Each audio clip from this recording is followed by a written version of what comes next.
তোমাদের সবাইকে শুভ জন্মাষ্টমী। জানি অনেক দিন জন্মাষ্টমী চলে গেছে, কিন্তু কী করবো বলো, একদমই এডিট করার সময় পাই। আমাদের বাড়িতে গোপাল নেই, কিন্তু রাধাকৃষ্ণ এবং লক্ষ্মীনারায়ণ আছেন। আমি ওনাদেরকেই পুজো করি। প্রথমে চন্দনটা বেটে আমি সব ঠাকুরকে দিয়ে দিলাম। এবার এক এক করে ফুল বেলপাতা অর্পণ করব। আগে শিব ঠাকুরকে পুজো করে নিয়ে তারপরে অন্য।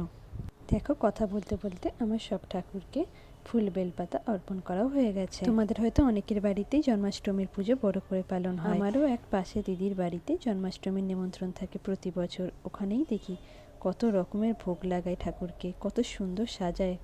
সব শেষে আমি ঠাকুরকে জল, মিষ্টি, ধূপবাতি সব দিয়ে বসলাম শ্রীকৃষ্ণের অষ্টোত্তর শতনাম জপ।